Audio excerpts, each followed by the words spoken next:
Boa tarde. Estou chamando o Maurício aqui para entrar na nossa conversa sobre campos de estrelas. Ô, Maurício! Boa tarde. Bem, como é que está aí? Márcia, você conhece Maurice? Maurice conhece Márcia? Boa tarde, seja bem-vindo. A gente está aqui criando campo, ou entrando num campo já criado, né? É isso aí. Então, a gente teve a ideia de, na continuidade, a princípio a gente ia só fazer esse encontro assim, no amanhecer, 11 horas, como a gente fez a oração, e no pôr do sol, né? Mas, assim, a gente está com uma abertura no céu. Agora ficou ótimo. Legal, legal.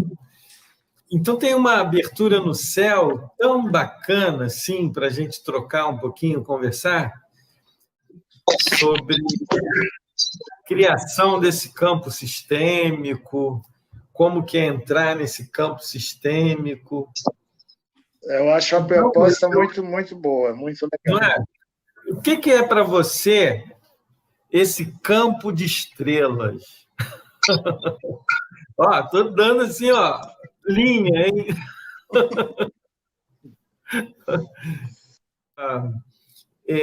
Quando você vai fazer um mapa, quando a gente olha para o céu, existe algum acesso a esse campo sistêmico, a esse campo das estrelas, para a gente poder ter a informação ali, compartilhar? Como que é isso para você? Então, quando eu faço essa experiência de juntar a astrologia com o conhecimento dos campos sistêmicos, etc., que tem várias formas de entender isso, né? A fenomenologia que o Bert Hellinger traz, o conhecimento dos campos sistêmicos, do Sheldrake. Bom, o que eu vejo? Eu vejo que a astrologia já lidava com isso há muito tempo, embora a gente não use esses termos, essas palavras que são atuais, esses conceitos atuais. Mas, na prática, a gente fazia já um trabalho sistêmico, porque o céu de um momento, por exemplo, quando você nasce hoje, por exemplo, esse céu maravilhoso, cheio de significados, né, que a gente não consegue captar tudo. Por exemplo, quem está nascendo agora, criança que está nascendo agora é uma criança abençoada, porque ela está trazendo esse céu para a Terra. Então, eu vejo o seguinte, quando você está fazendo uma constelação, você está trazendo essa interface da visão sistêmica com a astrologia, você está vendo naquele mapa astrológico toda a história da família. Está tudo ali, porque a pessoa que nasce, ela nasce no momento histórico da família dela. Então, eu tenho alguns casos muito interessantes, por exemplo, de um cliente, que você olha o mapa dele e olha o mapa do avô dele, que ele tem essa data, ele tem esse mapa, e você fala, como assim? Eles estão muito ligados, né? E, então, é muito interessante, porque você vê que ali está todo o sistema familiar. Então, eu acho que isso é um trabalhão que dá, né? Você trabalhar o mapa da pessoa, mas os pais, os avós, fazer todos esses mapas, só para ter certeza que é isso mesmo que você já sabe, que no mapa base, no mapa, você nasceu, esse momento que você nasce, você está conectado com um campo estelar fantástico, né? O Compostela, né? O Compostela, na verdade, é o caminho o campo das estrelas, né? Caminho de Compostela. Então, você nasce com esse céu, você traz esse céu para a Terra, você é a expressão de um céu, de um determinado momento da história da humanidade e de um determinado momento da história da sua família. Então, não dá para desconectar. Quer dizer, você está ligado àquela família, aquele clã, aquela história que tem tataravô, tem bisavô, tem tataravô, e você está conectado com isso. Você faz parte. Eu acho que esse é o grande momento assim que a gente está refletindo hoje em dia, né? Quando você olha esse céu, você está olhando algo que os faraós estavam olhando também. Isso aí. Que lindo isso, né? Porque a memória do Os mundo babilônios. É assim, quando você olha para o céu, você olha para uma lua cheia, você olha para a conjunção Júpiter-Saturno, é a mesma que os caras olhavam lá nos primórdios da história da humanidade. Talvez o que mude seja o olhar, né? O modo como Então, se olha, né? nesse momento que você olha para o céu, você está rompendo a barreira do tempo. O passado e o presente estão juntos, né? Porque você está vendo a mesma coisa que eles estavam vendo. Olha que coisa incrível, né? É muito. Eu acho que isso sempre me impactou muito. Então, a minha visão de campos sistêmicos, ela vai por esse caminho, né? Ela vai por essa compreensão, né? E esse momento é um céu maravilhoso, é um céu onde eu gosto muito de Saturno em Aquário. Eu acho que quando Saturno chega em Aquário, ele traz a sabedoria, ele traz a pacificação, porque é o terceiro estágio de Saturno, é quando ele vai para a ilha de Ítaca e ele se torna um sábio que ensina os segredos da Terra, e a ilha de Ítaca, então, é uma ilha de prosperidade e de paz. Ele fica lá reinando. Né? Idade de ouro, né? Então, eu vejo que isso é Saturno em Aquário. A hora que ele está distribuindo, ele está vertendo a sabedoria, o conhecimento, a paz. Para mim, Saturno em Aquário é Oxalá. Quando se você tem que fazer uma sincronicidade, uma analogia entre orixás e símbolos astrológicos, eu sempre acho que é meio complicado, não dá para simplificar. Mas se eu pensar em Oxalá, eu penso em Saturno em Aquário, né? É um elemento ar, é um elemento de pacificação e de sabedoria. E hoje Então, todos eles estão lá em Aquário, a turma toda que está lá em Aquário, né? Vênus, Júpiter, Sol, Lua, Mercúrio, estão sob a orientação de Saturno, né? Em Aquário. Eu acho isso fantástico.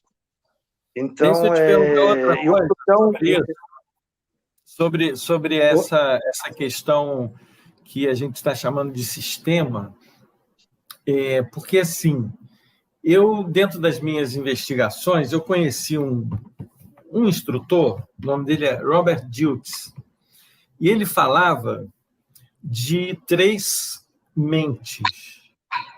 A mente cognitiva, essa que nos coloca aqui intelectualmente, racionalmente escolhendo as coisas. A mente somática, que é essa que controla, ou que, independente de termos consciência ou não, ela é capaz de administrar essa máquina maravilhosa do corpo, dos neurônios, que processa bilhões de informações por segundo. E ele fala de uma terceira mente, que é a mente do campo, né? E a mente do campo é a mente da qual participamos, né? Nesse processo de construção de um mindset coletivo, de uma forma de ver e construir o mundo coletivamente, né? Então, quando a gente vê esses planetas todos aí, e eu chamei de campos de estrelas. Como que você vê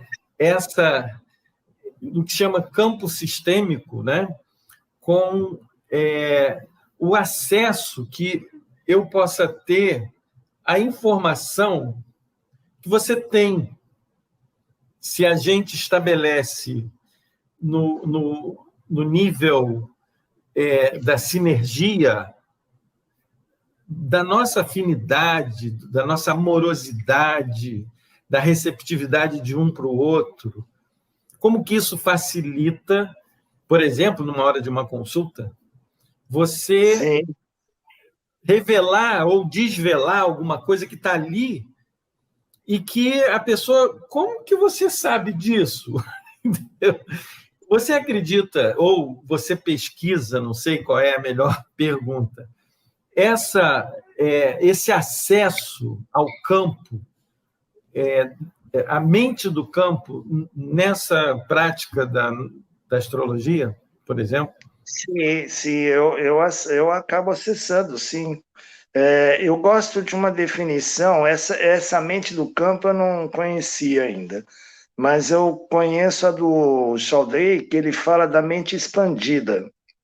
Ele fala que nós temos, não é o sexto sentido, que a gente chama de intuição, mas é um outro mecanismo que ele chama de mente expandida, que a nossa mente ela se desloca no tempo e no espaço.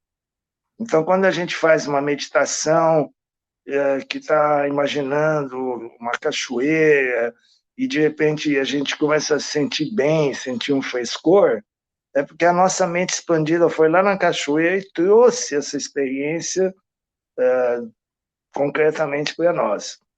E aí ele fala que essa mente expandida se comunica com os animais, se comunica com pessoas à nossa volta, nosso campo familiar.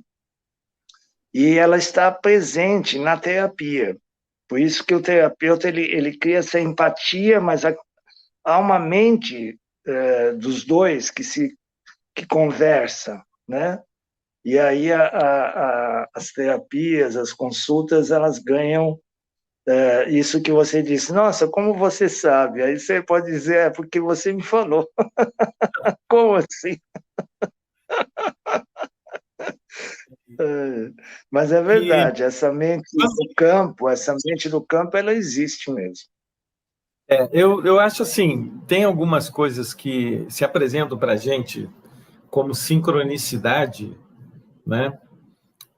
Que, na verdade, eu não sei necessariamente se é alguma coisa que a gente não sabe qual é a causa, né? Mas que converge para aquele momento. Por exemplo, os sinos são feitos de liga de estanho, Júpiter, e de cobre, Vênus. É muito estranho, né? Como é que eles chegaram nisso, né? Onde é que eles chegaram? E o fato de fabricarem também os sinos nos dias em que Vênus e Júpiter se encontram, trazendo um som mais puro para aquela liga, né? Enfim, a conexão. E aí, preste atenção, hoje, ao meio-dia, quando Júpiter se encontra com Vênus, no Brasil, tocam todos os sinos. É verdade. Das igrejas, todas as igrejas estão tocando sino ao meio-dia. As igrejas tocam ao meio-dia, na hora que Júpiter e Vênus se encontram, e provavelmente alguns desses sinos foram feitos em noites ou em dias de Júpiter e Vênus em outros anos, porque acontece com uma certa frequência. A gente poderia dizer que isso é uma mente, um sincronismo. Como que você vê esse simbolismo, por exemplo, em relação ao Brasil? Eu vejo, eu acho que é uma mente cósmica, uma mente do campo, como você disse, algo maior, né, que está conectado ao inconsciente coletivo da nação, né? e como uma necessidade mesmo de uma bênção para o país, né? Porque o Brasil está precisando de alguma coisa extra-humana para poder sair desse enrosco que está, né?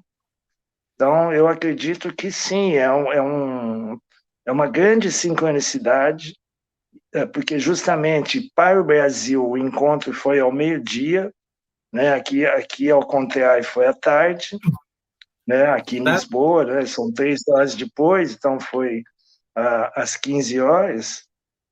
Mas essa coincidência de ser meio-dia, coincidência, sincronicidade, de ser meio-dia no Brasil, na hora que as igrejas tocam os sinos, é muito significativo, e eu vejo como uma bênção para o país, para que alguma coisa mude pacificamente, mas que mude, né? Eu hoje estava conversando com a Márcia, Maurício, eu estava conversando com a Márcia sobre um texto que a gente estava fazendo para sensibilizar as pessoas para esse momento dos sinos. E, assim, intuitivamente, eu escrevi assim, na hora que os sinos dobram. E aquilo... Aí a Márcia falou, Zé, você tem certeza que é a hora que os sinos dobram? Aí eu fui pesquisar, né, por quem dobram os sinos. E é um toque, né, ou uma imagem literária de um ato fúnebre, sabe? Nossa, eu estou falando isso, estou até... E aí eu falei, pois por que não os sinos repicam, batem, tocam? Por que o fúnebre? Eu acho que, Maurício, a gente está com 230 mil pessoas que fizeram essa passagem nesse momento. Então, tem um cortejo também nessa conjunção. Tem os sinos dobram por essas almas, por essas pessoas. É verdade. Mas tem também os sinos repicam, né? Não é uma sincronicidade isso? Sim, são as almas que foram excluídas, né? De alguma maneira, por falta de cuidados, por falta de uma atitude correta, elas acabaram sendo excluídas da vida, né? Do país, né? Então, eu acho que sim, é muito isso. Os sinos também estão tocando, dobrando esse cortejo dessas almas que se foram, né? Sinos e sinais, estão, né, em Maurício? outro lugar. Sinais. Os sinos também falam, né? Também falam, é verdade, imagina. Rapaz, o céu está aberto, não é? O céu está aberto, porque vem a informação, ela vem a informação viva, né? Exato. E eu penso que a gente está podendo perceber isso conscientemente, é uma oportunidade única, rara. Eu queria falar uma coisa astrológica também, como se a gente não estivesse falando de astrologia o tempo todo. Mas é o seguinte, as pessoas estão muito preocupadas com a quadratura de Saturno com Urano, né? Estão colocando uma ênfase muito forte nisso. Mas nesse momento, que a quadratura, inclusive, é um dos momentos da quadratura, né? O Urano está lá quadrado com Saturno, e o Marte também está nas suas quadraturas, mas tem uma coisa interessante neste momento, depois vai passar, mas nesse momento, Vênus, que comanda o signo de Touro, está em Aquário, é uma Vênus urânia, né?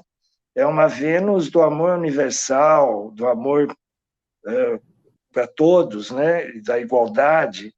E Marte e Urano estão obedecendo a essa Vênus, né?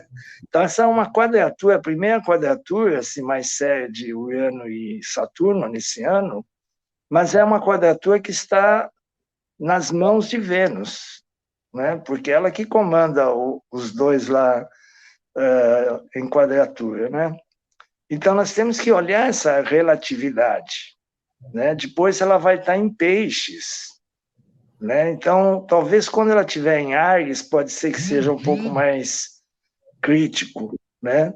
Mas eu vejo que a gente tem que relativizar um pouco esse pânico, quadratura, e vai acabar o mundo, e não sei o quê, sempre assim, né? A gente tem que pensar muito o que significa investir no medo, né? Porque alimentar o medo nas pessoas é alimentar isso que está aí, que nós não queremos mais, né? E olhar essa quadratura como um input da Terra, a Terra querendo ser vista de uma outra maneira, querendo ser incluída, né? Então, nós temos aí uma turma toda em Aquário, como se eles estivessem confabulando, né? Como se tivesse uma assembleia aquariana, e provavelmente estão discutindo o quê? Liberdade, igualdade, fraternidade e inclusão. E aí está lá um tioiano dizendo, nós aqui na Terra, nós precisamos ser incluídos. Eu acho que é essa a questão.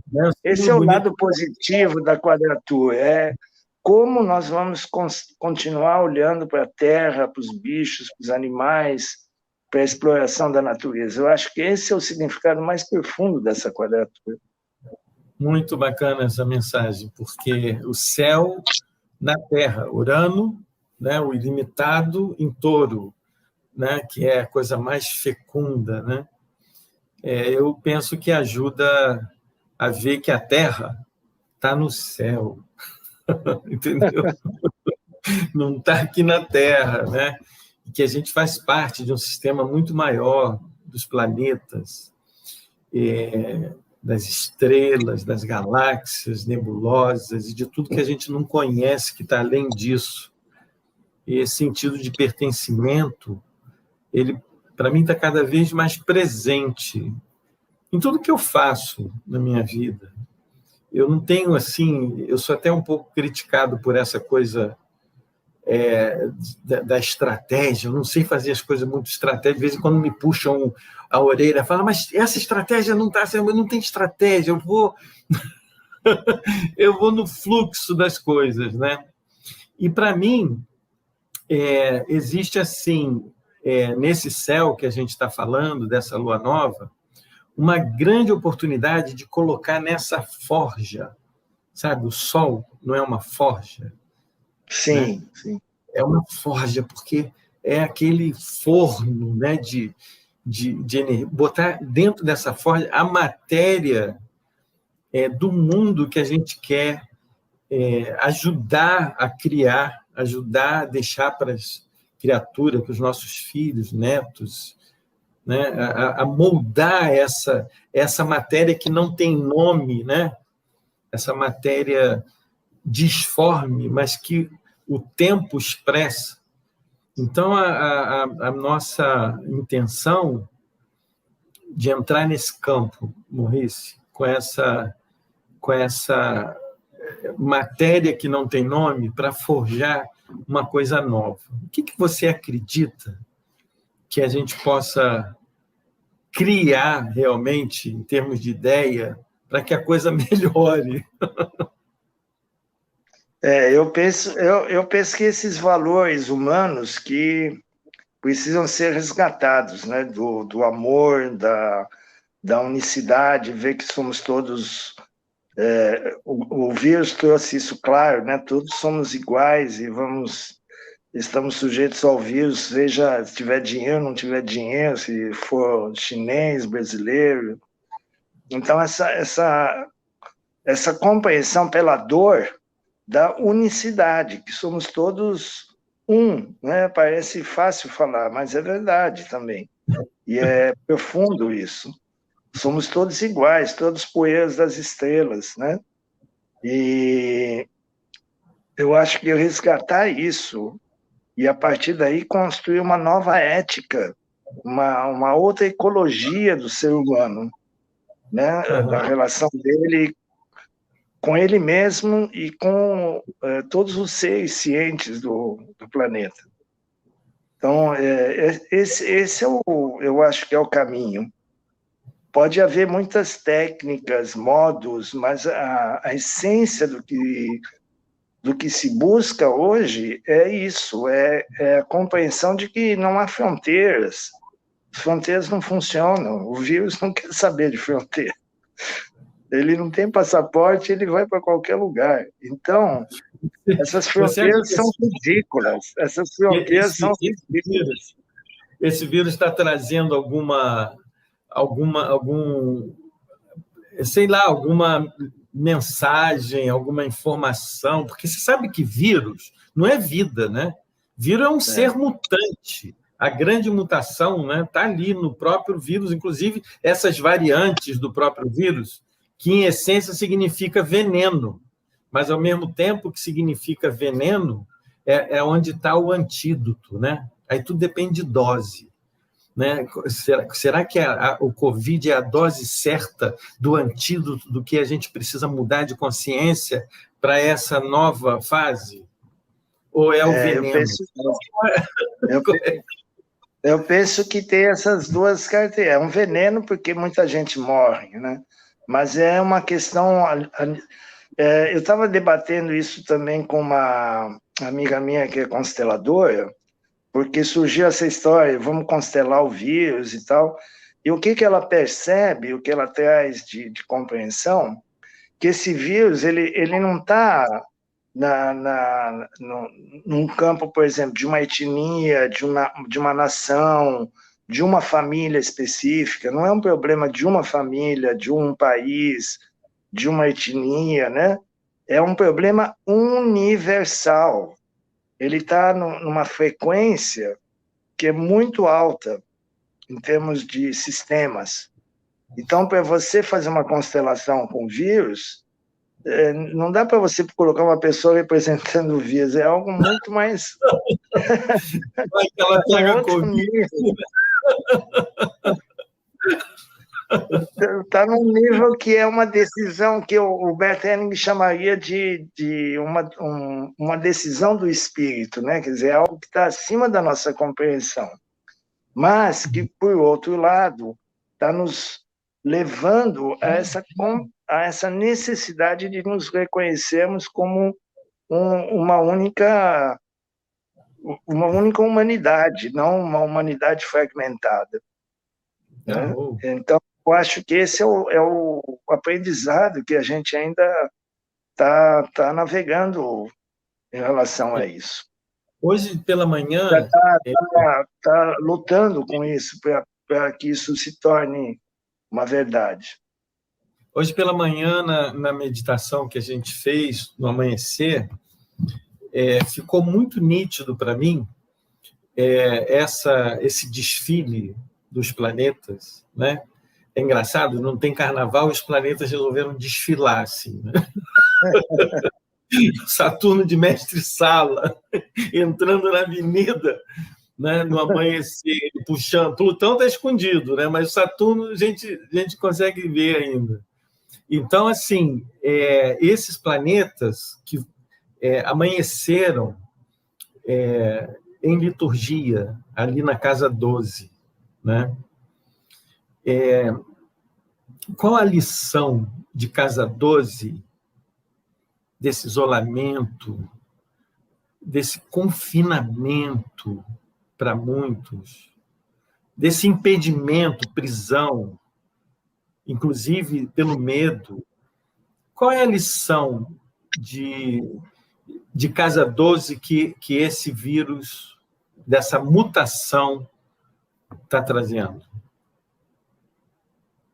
Eu vejo, é uma pergunta capciosa, hein?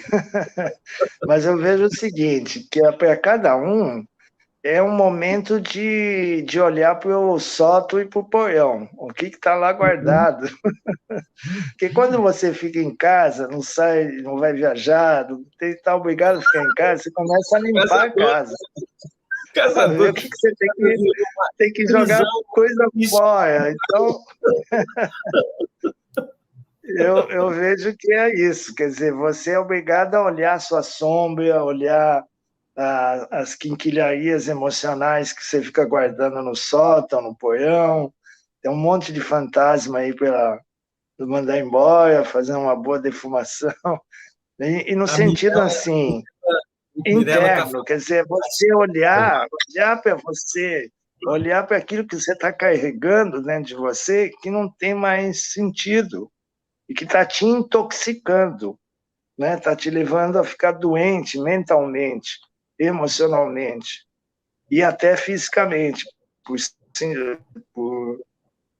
somatizações.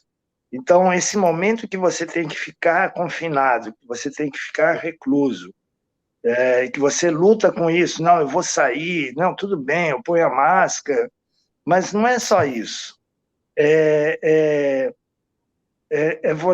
Você está tentando fugir de olhar, de ter que olhar mesmo para dentro, né? De ter que olhar para aquilo que você tem que limpar dentro, para você poder, então, sim, começar outro ciclo. Incrível, né? Essa primeira lição do vírus ser a casa 12, cara. Incrível isso. Né? E agora você vê que com essa saída de Júpiter auspiciosa, Júpiter e Vênus é uma... Poxa, há 3.000 anos os caras já escreviam naquelas tabuletas lá. Quando Vênus se encontra com Júpiter, as orações na Terra alcançam o coração dos deuses. Isso é uma prece, né? É um dia auspicioso. Você vê que a gente tem saída dessa casa 12, porque está todo mundo doido para sair da casa 12, e na hora que vai sair, assim, tem que botar máscara.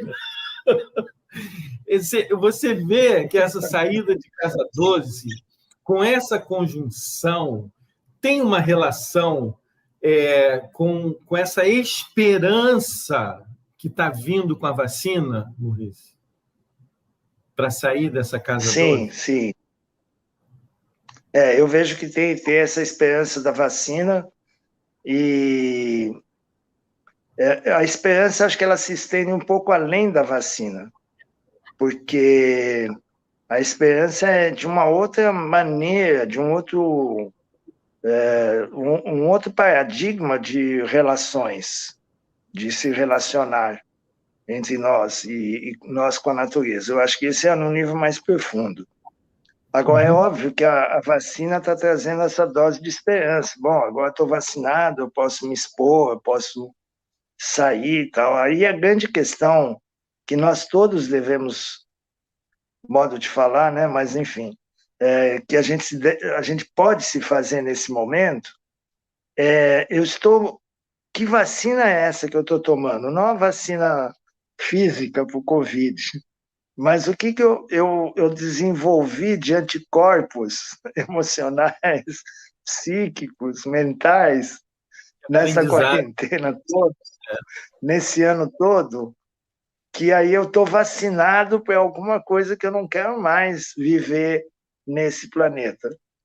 Então, eu acho que essa é a grande reflexão que a gente pode fazer nesse momento, que a gente está aguardando ser vacinado, ou que vai ser vacinado. Eu acho que ao longo de 2021, a grande reflexão é o que eu aprendi com isso? Quais são os anticorpos que eu criei para lidar com esse planeta, com esse mundo e poder fazer a diferença, poder agir de uma outra maneira, mudar toda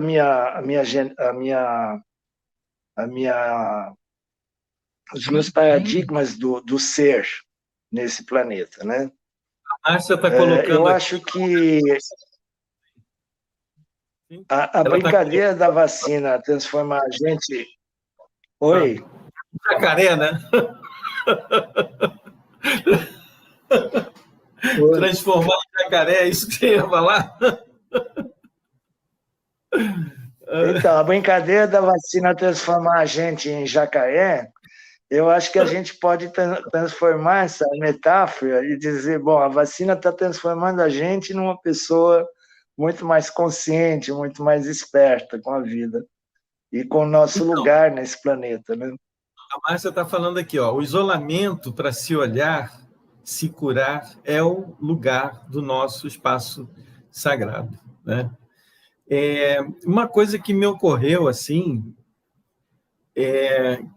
talvez quem tenha uma prática espiritual, de meditação, de oração, de yoga, que seja, possa ter passado melhor por essas quarentenas, né? Porque foram várias quarentenas. A primeira quarentena, lá no ano passado, foi a quarentena de Vênus, né? Que foi os 40 dias que Vênus fica retrógrado, e nessa retrogradação explodiu a Covid aqui no Brasil, foi um negócio muito louco, né? E agora é a quarentena de Saturno. Pouca gente já ouviu falar na quarentena de Saturno, porque Saturno ele fica 40 dias, 41, às vezes 42, depende da face, do signo, né? Mas ele fica 40 dias avançando sem... É o único momento que ele não está dentro da zona de retrogradação, são os 40 dias, a quarentena de Saturno. A quarentena de Saturno começou dia 3, se eu não me engano, de janeiro, e termina dia 13, agora, são 40 dias, de fevereiro, né? Nessa quarentena de Saturno, a gente pode até supor, sei lá, a travessia pelo deserto, a travessia... novamente, a Covid aqui no Brasil explodiu de novo, né? Você acha, assim, que o fato de Saturno estar transitando pela casa 12, essas conjunções todas, levando esse olhar que a Márcia colocou ali, né, para o lugar sagrado, você acha que isso pode ajudar a saída dessa quarentena, ou seja, a partir de fevereiro, né? A saída dessa quarentena com, vamos dizer assim, um olhar mais auspicioso, de esperança. Enfim, o Brasil vai... Eu acredito que sim, né? Eu acredito que isso é possível, porque, inclusive, todo esse movimento de Saturno está em cima do Aquário, que é o ascendente do Brasil. Não exatamente, tecnicamente, na linha do ascendente e tal, mas está no signo do ascendente, né? Quer dizer, toda essa confabulação aquariana está dentro do signo do ascendente do Brasil, quer dizer, está no signo, não tecnicamente onde começa o ascendente. Mas isso é auspicioso, sim, porque já saiu de Capricórnio, quer dizer, está dentro do Aquário, e alguma coisa vai mudar. E o Mercúrio também, né? O Mercúrio, ele já ele volta para o seu movimento direto. E isso também vai ser importante, né? Muitas coisas que foram decididas para o país nesses últimos dias foi com Mercúrio retrógrado. Então, eu estou esperando que o Mercúrio fique direto para desmanchar. Pode ser que não desmanche logo agora, né? Mas talvez na sequência de outros governos, porque o Mercúrio, a cada 2 anos, ele transita pela triplicidade do mesmo elemento, né? Então, a próxima retrogradação de Mercúrio vai ser em junho, em Gêmeos. Depois vai ser em Libra, em setembro. Aí, novamente, Aquário, novamente Gêmeos, novamente Libra, e depois muda de elemento. Então, esses 2 anos, eles estão ratificando esse movimento de reflexão, de ar, de pensamento, de nova forma de pensamento. Só que parece que no Brasil as pessoas estão confundindo liberdade com liberalismo econômico, né? Tem uma confusão aí muito grande, agora tudo pode, vamos nessa, e Então, tem uma questão que transcende um pouco essa compreensão, né? Mas eu queria te perguntar o seguinte: quando Saturno, então, sai da casa 12, ele não está saindo, ele está saindo para o Brasil na primeira casa, ou seja, vai afetar diretamente o povo, né? Falando em astrologia mundial. Mas nesse movimento diurno, ele entra na casa 11. Qual é a importância dos círculos de amigos, das ideias? Porque, assim, eu estou vendo que cada vez as pessoas estão mais fechadas em suas panelinhas, nas chamadas bolhas de pensamentos que ratificam aquilo que eu penso. Então, eu penso igual a esse, aí eu me fecho nessa bolha. Aí tem várias bolhas assim que estão se formando, né? E que não interagem muito entre si em todas as áreas do conhecimento, né? Então, assim, essa casa 11, ela está sendo, de alguma forma, cutucada aí, né? Então, esse ingresso desse cortejo hoje, né? Pela casa 11, que foi na parte da manhã, trazendo afinidades. Como que você pensa que a gente pode furar essas bolhas? Fazer com que esse sentido de unidade, né? Como que você pensa? Eu penso o seguinte: furar essas bolhas, no sentido aquariano mesmo, é você incluir o diferente, incluir aquele que é diferente de você. Eu acho que essa é uma questão delicada, incluir o outro, incluir aquele que não é igual, sair da bolha. Sair da bolha é você olhar o que está fora, sair da caverna do Platão, né? Olhar o que está acontecendo fora da caverna, né? Fora da bolha. E aí você consegue incluir o diferente, incluir o outro. E eu acho que nós temos esse chamado para a inclusão, né? Nesse momento. É um chamado para a inclusão. O destino não tá na mão de Deus, das estrelas, está na mão dos seres humanos mesmo, né? Da gente tomar as rédeas, né? Quando eu falo de Deus, eu não estou sendo desonroso com quem acredita em Deus, né? Mas é que eu me lembro de uma passagem bíblica que eu considero ela, isso é a minha interpretação pessoal, como uma passagem aquariana, porque existe um momento na tradição judaica, você tem 3 festas ligadas a Torá. Torá são os ensinamentos, a Bíblia do Antigo Testamento, mas principalmente a parte dos ensinamentos e dos mandamentos, enfim, de toda essa parte que vai, as leis, né, que vão regrar o povo lá que saiu do Egito, né, os hebreus. Então você tem 3 momentos. Você tem o primeiro momento, que é aquele que Moisés sobe na montanha, recebe lá o download das tábuas da lei, recebe toda a Torá, e aí tem um quiprocó, porque o pessoal está querendo voltar para o passado, né? Quando ele desce da montanha, o pessoal está armando uma volta ao passado.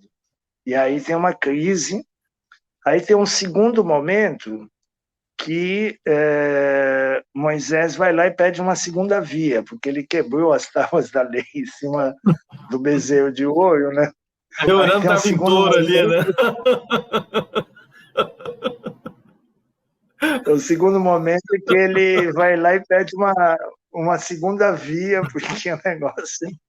Mas é uma brincadeira que eu estou falando, mas é um momento... São 3 momentos que falam dessa questão da Torá. Então, o primeiro momento que ele recebe os mandamentos, tem um segundo momento que ele vai ratificar tudo isso.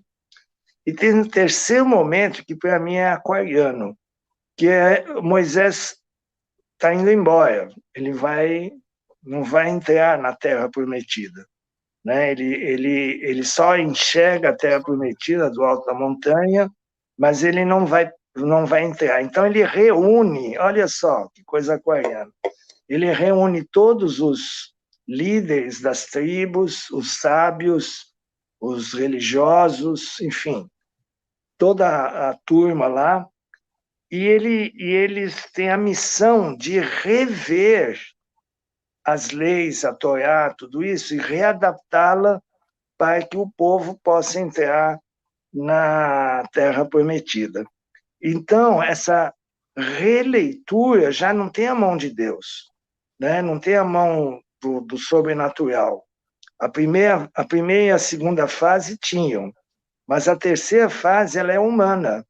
Eles se sentam, debatem, organizam novamente, fazem uma releitura, uma readaptação de todas essas leis que vinha vindo pelo deserto e preparando para que sejam viáveis para o povo entrar na tal da Terra Prometida. E o Moisés não participa, ele está fora. Então, é uma coisa super aquariana, né? Todo mundo nivelado ali, fazendo o texto sagrado, o texto que é sagrado da sua origem, mas fazendo uma releitura. Então, para mim, isso é muito aquariano. Então, eu vejo que é isso. É um momento onde você inclui as pessoas que sabem, que têm experiência, ou que não têm experiência, mas querem falar, querem se posicionar. Então, é você abrir, é a assembleia mesmo, é abrir para todos, abrir para todas as vozes, somar todas as opiniões, todas as diferenças, mas de uma forma onde nós possamos olhar um no olho do outro e ouvir o outro e incluir, a grande inclusão. Para mim, isso é a grande lição de Aquário. E a inclusão vem pelo amor, pela compaixão, né? De ver o outro como eu mesmo, né? Essa imagem que você trouxe de Moisés é bem interessante e remete a uma forma de pensamento muito antiga, que tem a ver com o poder da matéria, né? O touro, ele tem, de uma certa forma, o bezerro de ouro, ele representa esse culto à questão dos valores materiais, né?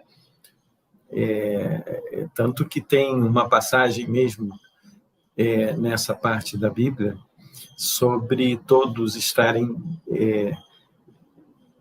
doando seus castiçais, suas joias de ouro para poderem criar um bezerro de ouro, né? Aquilo derretido, né? Então, esse bezerro de ouro, o touro, ele representa o acúmulo de riquezas, né? E esse acúmulo de riquezas ele vem de muito tempo. Não é uma coisa desses últimos 200 anos, que a gente está chamando a era do ter, né? Os 200 anos, vem lá, desde a conjunção tríplice de Urano, Netuno e Plutão, que eram planetas invisíveis, em touro. É como se o touro tivesse descido à Terra. Isso foi junto com a filosofia grega, que, de algum modo, instituiu o modo de pensamento ocidental até hoje. E, nisso, ele ganhou várias versões. Hoje, o bezerro de ouro, ele é o bezerro de bronze, na porta da Bolsa de Valores em Manhattan. Tem aquela figura, né, que representa realmente uma época que nunca se teve tanto na mão de tão poucos, e nunca se teve tantos com tão pouco, que é justamente essa reflexão do que se pode, do que podemos fazer para essa grande mutação, trazer um outro símbolo que também está ali em Nova York, talvez, seja aquela estátua da liberdade, né? Então, Nova York, que hoje é a meca do capitalismo Selvar, que até pouco tempo teve um processo bastante tenso, né? Os Estados Unidos representando esse capitalismo internacional e esse extremismo que foi tomando posse da mente das pessoas no mundo, tem ali a Estátua da Liberdade e o bezerro de bronze, né? Que estão como se fosse Saturno em Aquário, Urano em Touro, né? Esse paradoxo mundial que a gente vive entre a riqueza, né, e o uso que se faz dessa riqueza, né? Então, assim, eu penso que nesse momento de pensamento sistêmico, né, a gente precisa colocar naquela forja, né, da lua nova, que acontece agora às 4 horas da tarde. Então, é um convite para todas essas pessoas que estão participando da nossa conversa, ver o que elas colocam ali dentro dessa lua nova, né? Qual é a substância, qual é o ouro, não as pulseiras, não os castiçais, qual é o ouro que se coloca dentro dessa forja, né, de Sol e Lua no dia que Júpiter e Vênus se encontram, né? Se você fosse colocar ali, Maurice, nessa forja da lua nova de Aquário, que vai estar acontecendo no céu do Brasil, seguindo essa lógica, na 8ª casa, que é a casa de transmutação, de transformar. O que precisa ser transformado dessa substância no quê? O que vai nascer daí? Sabe? Entendeu a pergunta? Não sei se está muito esotérica, mas qual é a substância, a substância nessa casa 8, para que a gente possa continuar nessa oração, né? Nessa grande oração? Eu colocaria a fraternidade e o amor. É a única solução que é o que nós precisamos agora, mais do que nunca. O amor e a fraternidade entre nós. O reconhecimento da nossa fraternidade. Talvez as pessoas que estão assistindo possam também colocar alguma coisa nesse cadinho aí, né? Hein, Márcia? O que você colocaria aí nesse cântaro do Sol com a Lua para verter?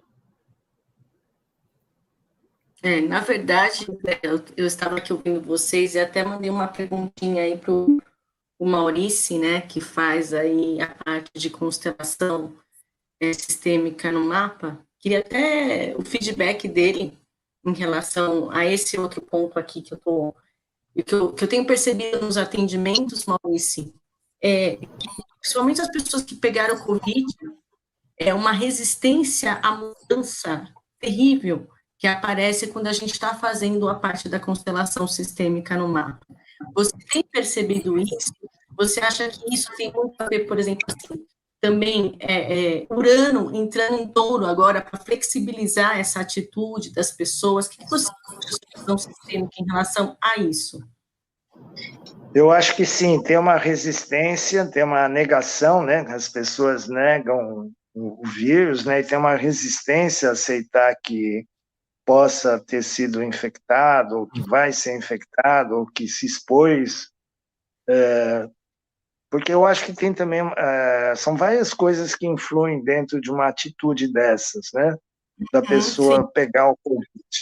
Eu acho que tem questões bem pessoais, tem questões sistêmicas da família de origem e questões mais universais, como a gente está falando aqui. Mas eu vejo que há uma resistência, às vezes há uma negação do que está acontecendo, do que aconteceu na história pessoal e familiar, e a constelação trazer consciência. A única saída é mostrar, trazer consciência e fazer dar um insight de percepção do que a pessoa precisa fazer, precisa mudar. Nesse trabalho que a minha colega Denise desenvolveu da constelação para o Covid, percebeu que há um número maior de pessoas infectadas que têm um histórico de família, o histórico do sistema familiar, de pessoas que faleceram por epidemias no passado. Então, a gripe espanhola, o sarampo, a peste bubônica, ou a Segunda Guerra. Então, geralmente, quem está conectado ainda, quem está ainda trazendo do passado a dor dessas mortes coletivas, né? Ainda aí está mais sujeito, ou está tentando reproduzir, está tentando conectar de uma forma inconsciente com os seus ancestrais que faleceram nessas grandes catástrofes, sejam naturais ou da guerra, né? Eu acho que esse é um caminho bom para se trabalhar a questão do Covid numa constelação individual, por exemplo, né? Trazer essa consciência, honrar essas pessoas que morreram no passado, e de qualquer forma todos nós deveríamos honrar mesmo todas essas vítimas das grandes epidemias que a humanidade passou, porque através dessas vítimas é que a medicina evoluiu, cresceu e a gente está aqui, né? Então, nós precisamos ter esse olhar de compaixão, de respeito e de agradecimento a todos os nossos ancestrais que morreram. Acho que o Maurício caiu. Caiu? Vamos esperar mais um pouquinho. Interessante, né, Zé? Você falou bastante na visão sistêmica dele, as questões que a gente colocou hoje de manhã sobre a inclusão, o pertencimento, né? O quanto é importante, e talvez seja por isso que está tendo essa dança aquariana aí no céu. Maurício, que bom. Eu acho que tem, Márcia, uma questão de repensar, ressentir, não no sentido do ressentimento, mas sentir de uma outra forma essa figura humana, né? Porque Aquário é o único signo que é representado por um homem arquetípico, não um homem do gênero humano, mas uma figura que representa o homem enquanto humanidade, né? Não sei se isso de algum modo exclui o feminino, mas creio que não. Mas Aquário ele tem essa concepção, né, de ser um signo ligado à liberdade, pela questão que você mesmo colocou, né, Maurício, das escolhas. Elas passam, né, desde a árvore do bem e do mal pelo filtro da natureza humana, né? Eu costumo ficar entre os dois extremos, né? Porque de um extremo tem aqueles que acreditam que você não pode fazer nada, que nasceu para ser aquilo, e que o papel do astrólogo é descobrir no mapa aquele testamento cósmico do que você vai ser e como vai morrer e o que vai acontecer no dia seguinte. E as pessoas procuram datas exatas para aquilo. E, do outro lado, é aquela questão assim do tudo pode, eu posso fazer o que eu quero da minha vida, e eu sou livre, e não acredito em Deus, e não acredito em karma, e não acredito em destino, né? Esses extremos, né?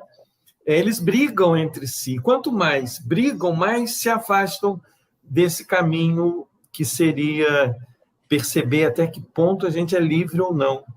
Mas a liberdade, eu acho que é uma das coisas que eu colocaria dentro daquele cadinho, sabe? Ou seja, o que é liberdade? Faz esse repensamento. Então, a pergunta é, que homem é esse que estamos nos tornando? E que homem é esse que queremos nos tornar?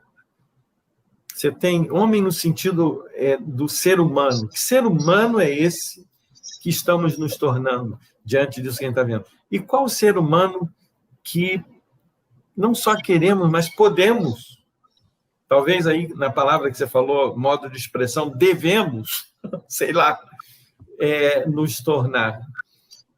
Você gostaria de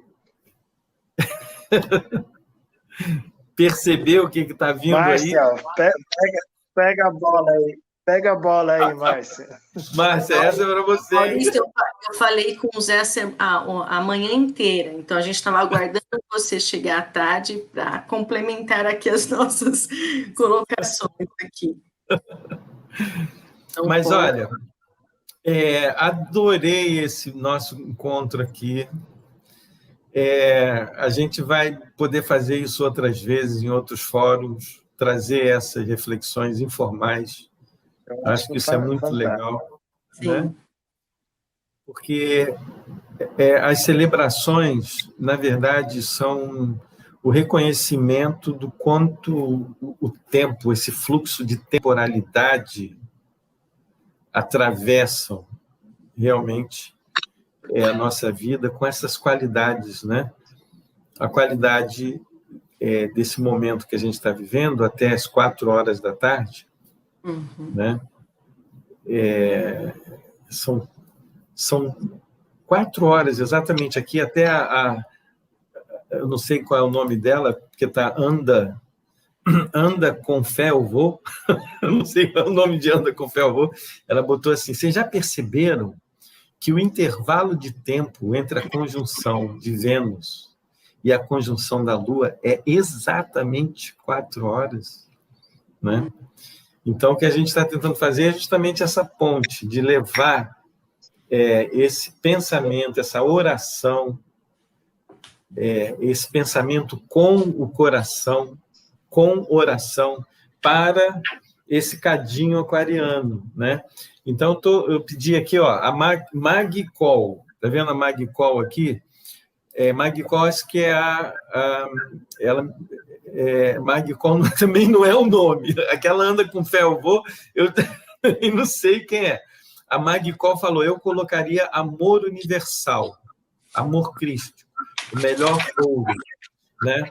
Eu colocaria ali esse conceito de liberdade.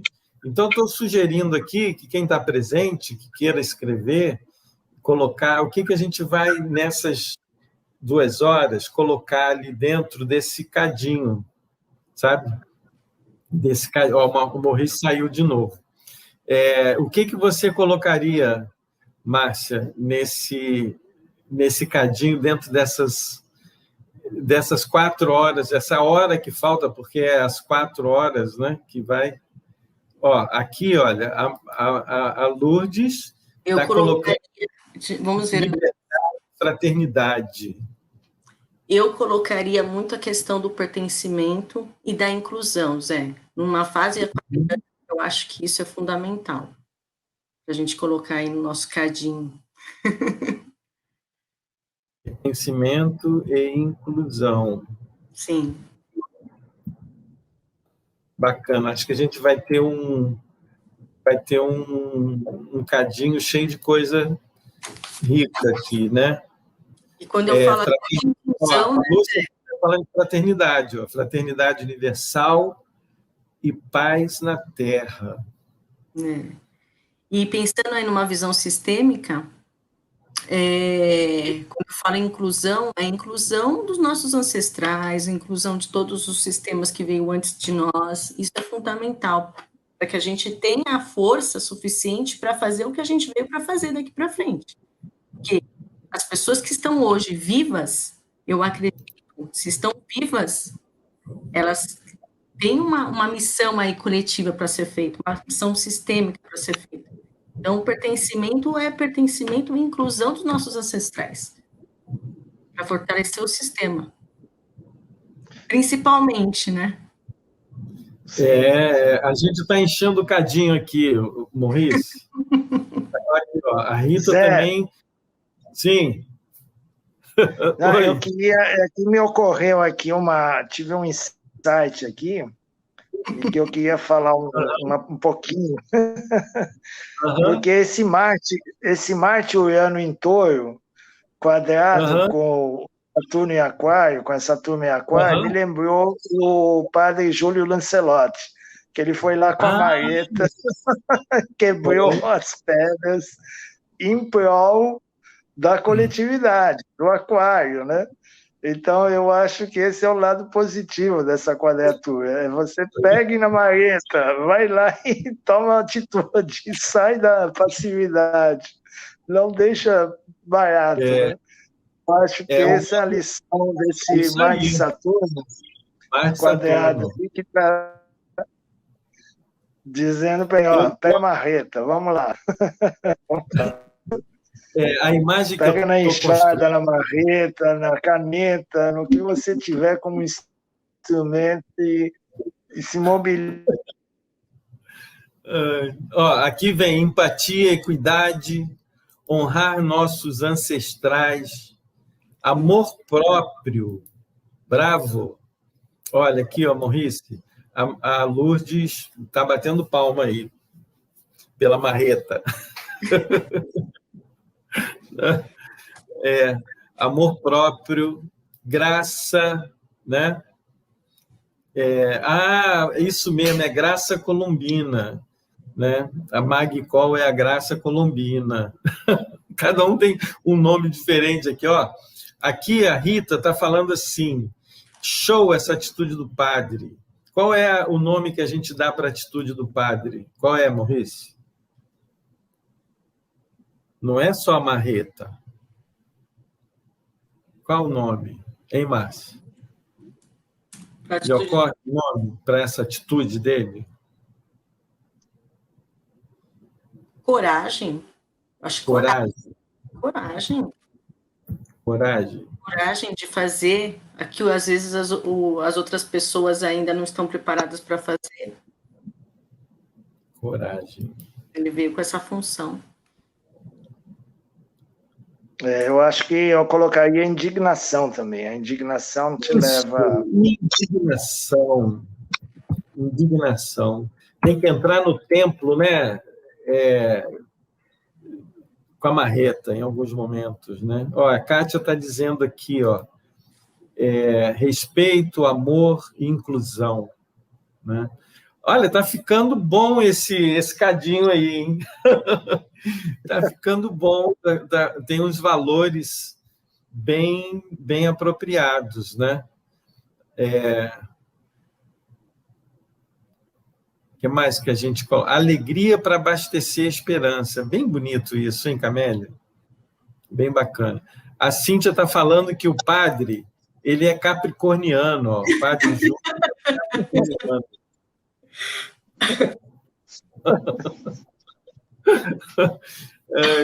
Vai ver essa conjunção toda que passou em cima dele aí, né?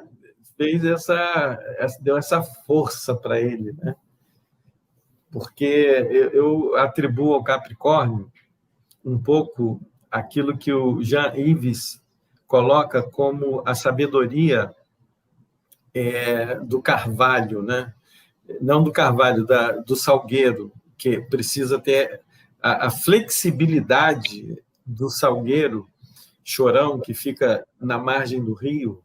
E aí, quando neva, você deve... Não sei se em Portugal tem neve, mas na França está tendo bastante, se eu não me engano. Essas neves... Nova York virou neve, né? E, então, o Salgueiro Chorão, que fica ali na margem do rio, ele tem as hastes muito finas, então ele se curva até tocar o chão, né? Então, a dificuldade de curvar-se até o chão, né? Tem muita gente que já não consegue mais pegar nada que cai no chão. Tem gente que deixa o dinheiro cair no chão, já deixa para lá, porque é mais difícil pegar. Se for R$5, deixa para lá. Se for uma moedinha, então a criatura não vai até o chão. Mas tem essa flexibilidade de ir até o chão. E aí, quando o Salgueiro Chorão toca no chão, a neve escorre, e aí ele sobe de novo, né? Então, essa resiliência, né? Essa flexibilidade, e até a resistência mesmo, né? Eu acho que são qualidades que a gente precisa cultivar nesse tempo, sabe? De resistir. A resistência à mudança, na verdade, é mudar o modo de resistir. Não sei se está... Porque a resistência não é só falar as coisas estão ruins, e aí ficar todo mundo fazendo meme de coisas que estão ruins, né? Uhum. Mas é mudar o modo de resistir. Como é que podemos mudar o modo de resistir?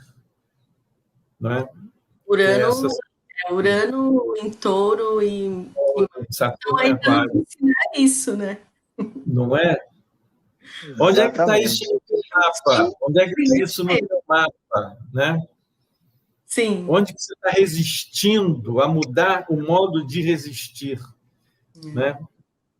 Porque a gente precisa ter resistência para segurar passar essa travessia, né? De manhã, Maurício, eu estava falando com a Márcia que desde o ano passado, 2019, que Júpiter e Vênus se encontraram no centro da galáxia, a gente vem falando dessa travessia, né? De um lugar de incertezas, de um lugar de apreensões, para um lugar de mais potência de vida, né? E que era importante a gente não largar a mão de um dos outros, porque é como se estivesse atravessando um rio caudaloso, né? Talvez um pouco essa coisa da saída do Egito, do lugar entra, mas não cabe, para um lugar de possibilidades infinitas ou outras possibilidades. E essa força de resistência, de não largar, fazer uma corrente que rio nenhum destrua essa corrente, esse elo humano. Sabe? Sim. Acho que a gente está no momento de fortalecer o elo humano. Exatamente. Eu acho que é isso mesmo. É por aí mesmo. E o que fortalece o elo são os valores, né? São os valores. Eu achei muito simbólico, muito... Assim, um grande momento de... Como a gente falou dos sinos, né? Dessa sincronicidade, esse episódio do Padre Júlio, porque ao mesmo tempo que ele expôs uma grande ferida coletiva, né, das cidades com arquitetura hostil, ele também fez ele deu um exemplo de vai lá e faz, toma uma atitude, quebra pedra, denuncia, né? Não deixa barato, não deixa quieto. E, ao mesmo tempo, ele convocou aquele fim de semana as pessoas levarem flores para depositar no lugar que estavam as pedras, né? Eu achei aquilo ali muito simbólico com o signo de Aquário, com esse momento todo, né? Muito simbólico. Muito lindo. De substituir as pedras pelas flores, né? Faz todo sentido. Você comentou, na verdade, você pediu um comentário sobre a questão da lua nova, isso que a gente comentou de manhã, mas agora à tarde, né?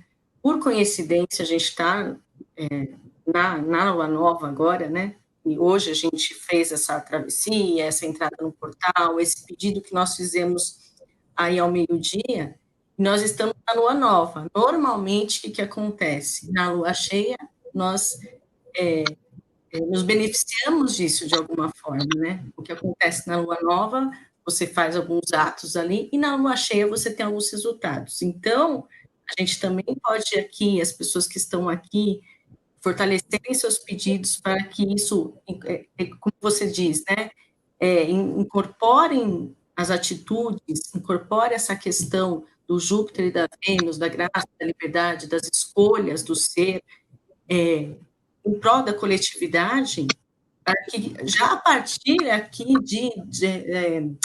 da lua cheia, a gente já possa ver os resultados desse trabalho que a gente está fazendo aqui em conjunto. Sim. Muito bem colocado. Esses são os campos de estrelas, né? Que as estrelas, elas são feitas de luz, né? Então, a luz é informação e energia. É o tempo, é o fluxo de temporalidade. Então, eu penso que realmente a gente detecta mais do que inventa. Então, pode estar certo. Quando a gente para num momento como esse, se abre, né, com o pensamento voltado para algo maior do que só a mesquinharia do que eu preciso hoje. Uhum. Quando o coração também se abre, além das necessidades de satisfação dos próprios desejos, e a minha vontade de ação está alinhada com o pensamento, o sentimento, né? Aí está feito esse canal. Então, Exatamente. colocar, né, quando a gente faz essa abertura, qual é para mim, o grande ganho, né, que inclusive a astrologia ela favorece, é a gente detectar o que se abre quando abre esse canal, que nem abrir o cadeado, sabe, de uma bicicleta. Então você faz aquilo que é preciso ser feito sem que ninguém te mande. E quando você vê, você está fazendo e aquilo está acontecendo na direção do que precisa ser feito e que não é para si, é para o outro, é para o mundo, é para que algo seja realmente plantado nessa lua nova, né? Então, quando a gente detecta isso, é igual a detectar o futuro, que está aqui, agora, né? Por isso, às vezes, as pessoas se espantam de você detectar o futuro no presente e ali na frente as coisas se confirmarem. E às vezes se confirmam assim, quase como literalidades, porque a gente detecta mais do que inventa. Um campo de possibilidades infinitas, é claro. Então, o que a gente está detectando nesse momento? Né? Que possa ser bom, não só para a gente, mas para mais gente. Né?